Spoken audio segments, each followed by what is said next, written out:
மிக முக்கியமான ஒரு அறிவிப்பு இன்னைக்கு தமிழ்நாடு அரசுகிட்ட இருந்து வந்திருக்கு. காலையில காலையில பார்த்துருப்பீங்கன்னு எந்திரிக்கும் போதே நினைக்கிறேன். அவங்க வந்து அறிவிப்போட தான் நம்மள அது குட் மார்னிங் வரவேற்றிருக்கிறாங்க. இல்ல, சூப்பர் மார்னிங் அப்படின்ற மாரி முதல்வர் சொல்லியிருக்கிறாரு.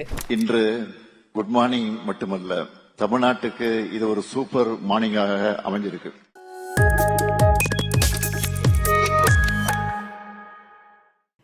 5,000 வந்து மகளிருடைய வங்கிக் கணக்குகளில் வரவு வைக்கப்பட்டிருக்கு. அந்த 5,000 என்ன கணக்கு அப்படின்னா, பிப்ரவரி, மார்ச், ஏப்ரல் இந்த 3 மாதங்களுக்குமான அந்த மகளிர் உரிமை தொகை, அதுக்கப்புறமா கோடைக்கால தொகுப்பாக வந்து ஒரு ரூ. 2,000 கொடுத்துருக்குறாங்க.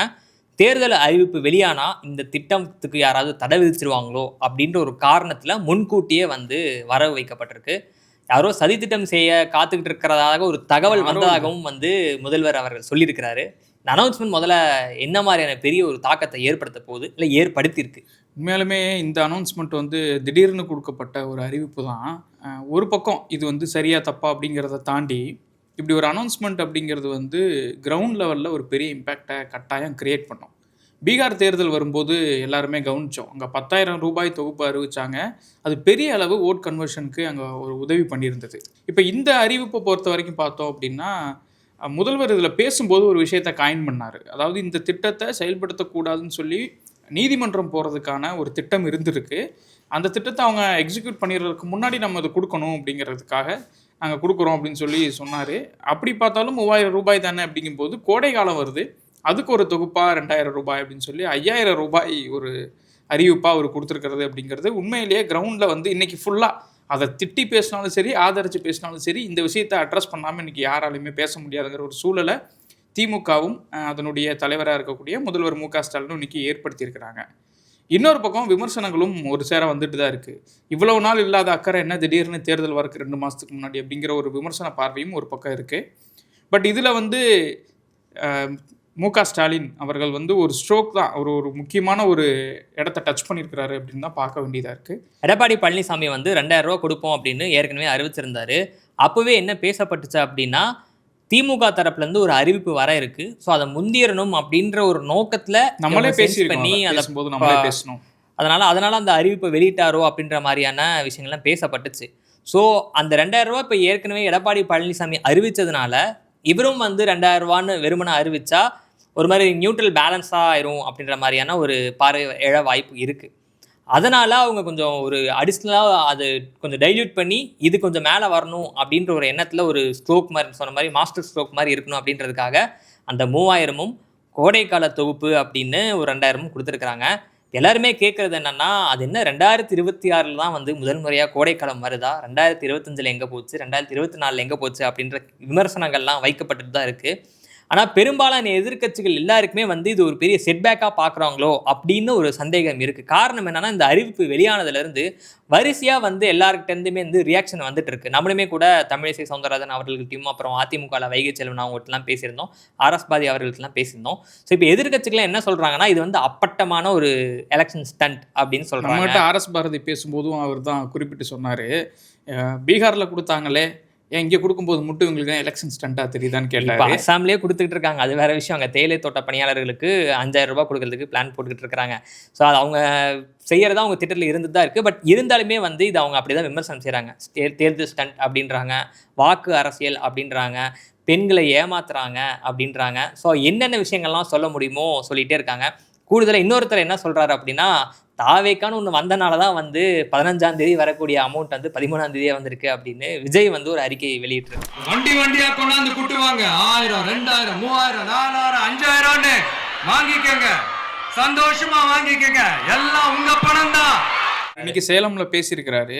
ஒரு சேலத்தில் இன்னைக்கு கொஞ்சம் நீண்ட நேரம் பேசின மாதிரி எனக்கு தோணுச்சு. அவர் பேசும்போதும் நிறைய விஷயங்கள் சிலதெல்லாம் சொன்னார், சிலதெல்லாம் இன்னும் திரும்ப எனக்கு ரிப்பீட்டடாக இருந்த மாதிரி ஃபீல் ஆச்சு. ஆனால் இந்த ரூ. 5,000 சேலத்தில் பேசுகிறதுக்கு முன்னாடியே அவங்க ஒரு அறிக்கை வெளியிட்டாங்க. விஜயினுடைய அரசியல் வருகையை ஒட்டி இன்னும் நான் வரேன் அப்படிங்கிறதுக்காக தான் வந்து இந்த பணத்தை கொடுத்துருக்குறாங்க, அதனால் நீங்கள் அதை வாங்கிக்கங்க அப்படின்னு சொல்லியிருந்தார். அந்த அறிக்கையில் குறிப்பிட்டிருந்தார். மேடையில் அவர் பேசும்போதுமே கூட நிறையா பணம் இன்னும் கொடுப்பாங்க, அதெல்லாம் வாங்கிக்கங்க, வாங்கிட்டு அவங்க காதில் விசில ஊதி அனுப்பிச்சிருங்க அப்படின்னு சொல்லி சொன்னார். ஆனால் மக்கள் உண்மையாலுமே அப்படி அந்த பணத்தை வாங்கிட்டு அப்படி ரியாக்ட் பண்ணுவாங்களா அப்படிங்கிறது எனக்கு ஒரு வித சந்தேகம் எழுந்தது.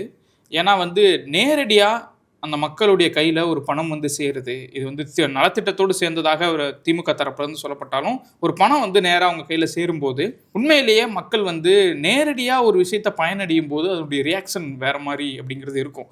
கிரவுண்டில் நம்ம என்னதான் வந்து இதெல்லாம் ஒத்துக்காது இதெல்லாம் சேராதுன்னு சொன்னாலும் அவங்களுடைய ரியாக்ஷன் மக்களுடைய ரியாக்ஷனுங்கிறது வேறு மாதிரி தான் இருக்கும்.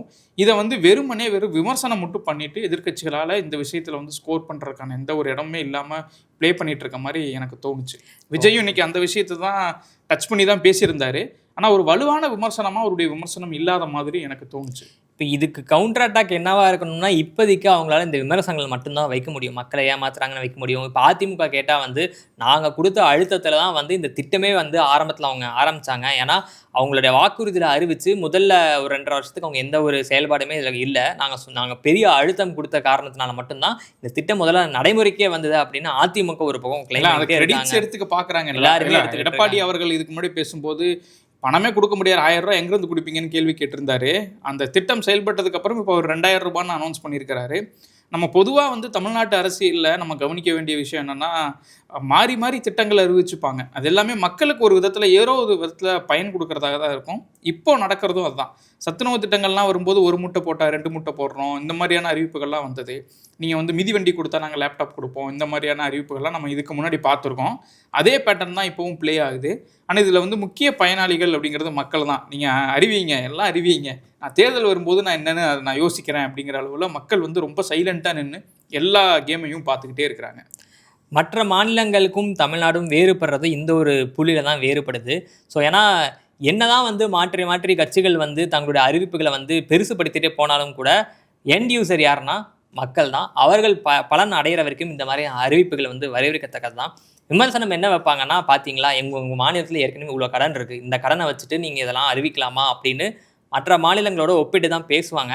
ஆனால் அப்படி ஒப்பிட்டு பேசுவது சரியாக இருக்காது அப்படின்னு இதுக்கு முன்னாடியே பல அறிஞர்கள் எல்லாமே சான்றுகள் மூலமாக பேசியிருக்கிறாங்க. இன்னொரு விஷயம் நீங்கள் இன்னைக்கு விஜய் பேசினதில் கவனிச்சிருப்பீங்கன்னு நான் நினைக்கிறேன். எங்களுடைய தேர்தல் அறிக்கை தயாராகிட்டு இருக்கு அப்படின்னு அவர் சொன்னார். சில விஷயங்கள் இதோட ஒட்டி சொல்லிட்டு இருந்தாரு. அப்புறம் இன்னைக்கு அவர் ஒரு வார்த்தையை வெளிப்படுத்தினாரு.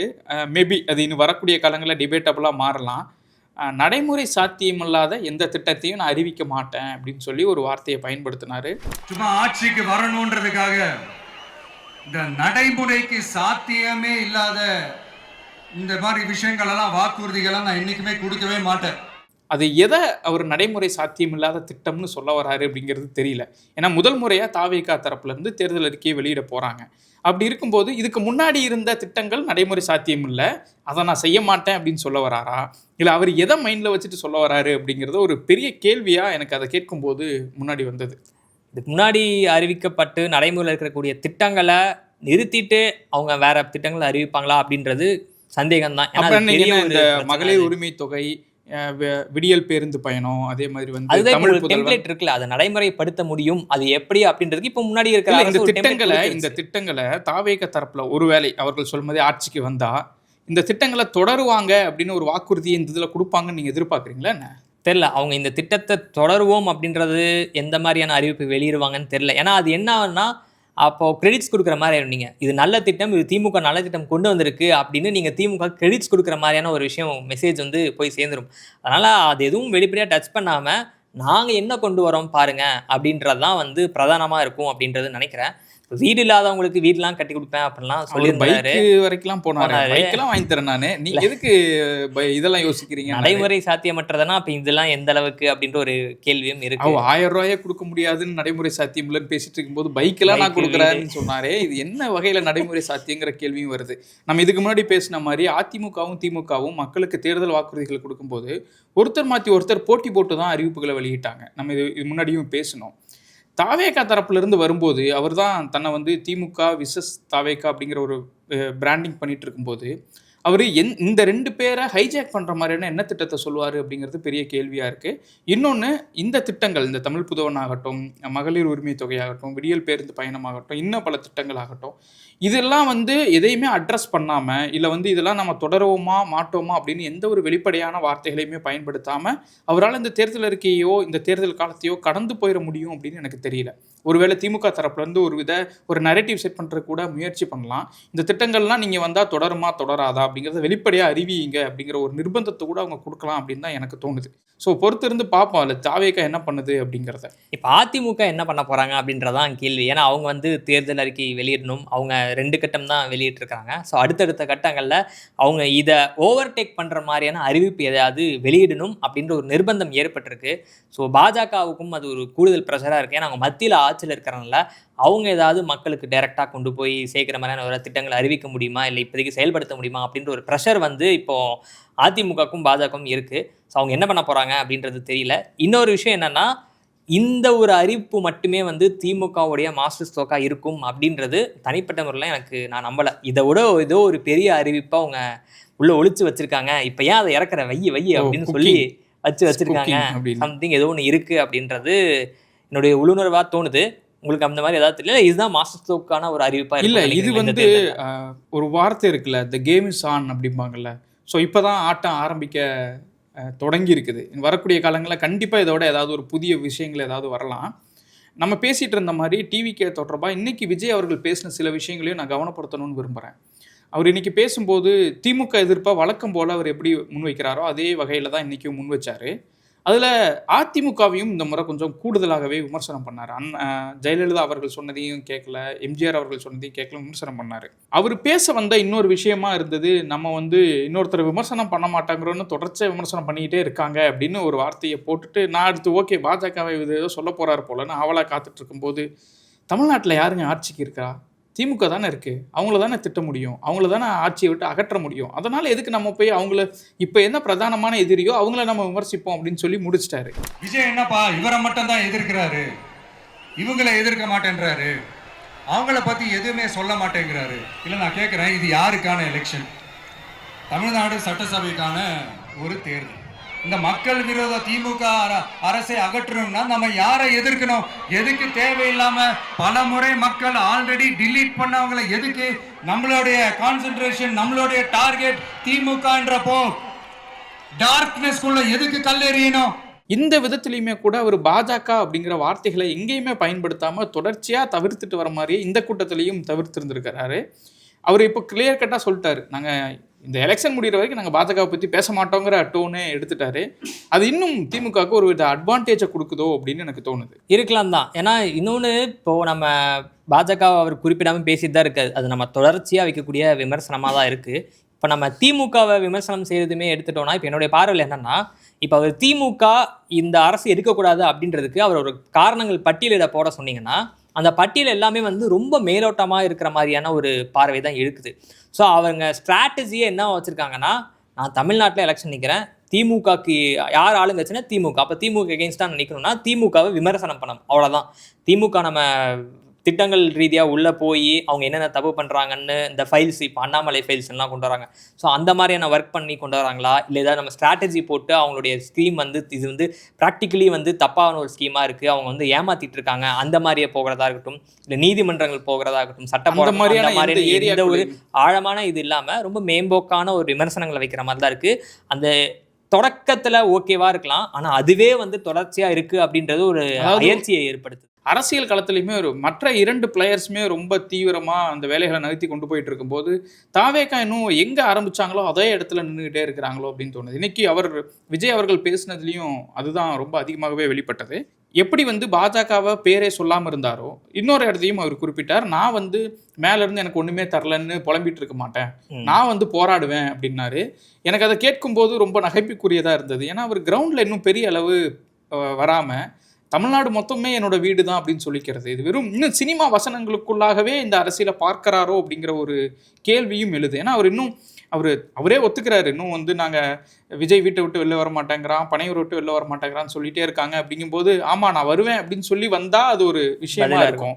ஆனால் இல்லை ஒட்டுமொத்த தமிழ்நாடே என்னோட வீடு தான் அப்படின்னு அவர் சொல்கிறது எந்த விதத்தில் வந்து பொதுமக்களை, நீங்கள் தொண்டர்களை கன்வின்ஸ் பண்ணிடலாம், தொண்டர்கள் உங்கள் பக்கம் நிற்கிறாங்கன்னு வச்சுக்கிட்டாலும் இந்த டிசைடிங் ஃபேக்டர்ஸாக சிலர் இருப்பாங்கள்ல, அவங்கள எப்படி கன்வின்ஸ் பண்ணுறதுக்கான ஒரு டோனாக இது இருக்கும் அப்படிங்கிறது தெரியல. அவங்க வந்து டார்கெட் பண்ணுறதே வந்து ரொம்ப பெருசாக வந்து நான் இவங்களை கவர்ந்து அந்த மாதிரி இல்லாமல் லிமிட்டடாக இதுதான் தான் என் டார்கெட் ஆடியன்ஸ், இவங்களை மட்டும் நான் கவர் பண்ண போகிறேன்ற மாதிரி அந்த 18 to 35 அவங்க வச்சுருக்கிறாங்க. அதுக்கப்புறமா பெண்கள், இவங்க 2 பேர் மட்டும்தான் நமக்கான பெரிய ஒரு ஓட் பேங்காக இருக்குது.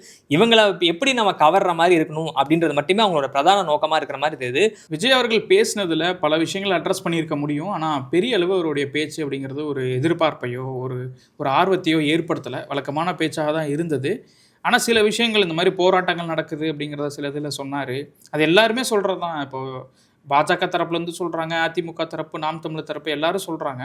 ஆனால் தனக்கு ஏன் ஓட்டு போடணும் அப்படின்னு கன்வின்ஸ் பண்ணுறதுக்கான இடத்துல விஜய் தொடர்ச்சியாக இன்னும் ஒர்க் அவுட் பண்ண வேண்டியது இருக்கோ அப்படிங்கிறது தோணுது. பார்ப்போம் என்ன நடக்குதுன்னு. ஸோ இப்போ ஓவரால் என்னென்னா, இப்போ இந்த 2026 தேர்தல் என்னவா இருக்க போகுது அப்படின்னா, நம்ம இந்த கமர்ஷியல் படங்கள் வந்து பெரிய அளவில் சக்ஸஸ் ஆகணும் அப்படின்னா குடும்பங்கள் வந்து தியேட்டருக்கு வரணும் அப்படின்னு சொல்லுவாங்க. ஸோ குடும்பங்கள் வந்தாங்கன்னா ஒரு டிக்கெட் வந்து 3 டிக்கெட்டாக கன்வெர்ட் ஆகும் அப்படின்ற கான்செப்டில் சொல்லுவாங்க. ஸோ இந்த தேர்தலும் அதே மாதிரியான ஒரு பாக்ஸ் ஆஃபீஸ் ஹிட்டாக மாறுறது யாருன்னா, அதை தீர்மானிக்க போகிறது யாருன்னா பெண்கள் அப்படின்றது ஒரு பெரிய முக்கியமான ஃபேக்டராக இருக்க போகிறாங்க. 2 காரணம் வந்து என்னென்னா, திமுக வந்து 2 அறிவிப்பு வெளியிட்டிருக்காங்க. விடியல் பேருந்து திட்டம் ஒன்று, அதுக்கப்புறமா மகளிர் உரிமை தொகை. ஸோ இந்த 2 திட்டத்தை மையப்படுத்தி திமுக பிரச்சாரத்தை முன்னெடுக்க போகிறாங்க. இன்னொரு பக்கம் வந்து தாவேகா கூட்டங்களில் பார்த்தோம்னா பெண்கள் தலை ஜாஸ்தி தெரியுது அப்படின்னு பலர் பேசிகிட்டு இருக்காங்க. ஸோ ஒரு பக்கம் இந்த திட்டங்கள்னால பெண்கள் ஈர்க்கப்பட போகிறாங்களா அப்படின்ற ஒரு பேச்சு போயிட்டுருக்கு. இன்னொரு பக்கம் விஜய்க்கு பெரிய பெண் ஃபாலோவர்ஸ் இருக்காங்க அப்படின்னு சொல்லிட்டு இருக்கிற நேரத்தில் இதை தாண்டி பெண்களை நாங்கள் கவரணும் அப்படின்ற ஒரு நிர்பந்தம் வந்து அதிமுக பாஜக கூட்டணிக்கு ஏற்பட்டிருக்கிறனால பெண்கள் வந்து மிக முக்கியமான ஒரு ரோலை இந்த தேர்தலில் ப்ளே பண்ண போகிறாங்க அப்படின்றது மொத்தமாக தெரியுது. இன்றைய இந்த அறிவின் மூலமாக அது இன்னும் உறுதியாகுது. ஆனால் உறுதியாக ஒன்று சொல்ல முடியும், மக்களே வெயிட் பண்ணுங்கள், உங்களுக்கு இன்னும் நிறைய பரிசுகள் காத்துக்கிட்டு இருக்குது. ஏன்னா மாற்றி ஒன்று பெரிய அனௌன்ஸ்மெண்ட் வரப்போகுது. ஸோ எண்ட் ஆஃப் த டே மக்கள் பயன்பெற்றா ரொம்ப நல்லது தான். இன்னொரு நிகழ்ச்சியிலையும் சந்திப்போம். மிக்க நன்றி. நன்றி.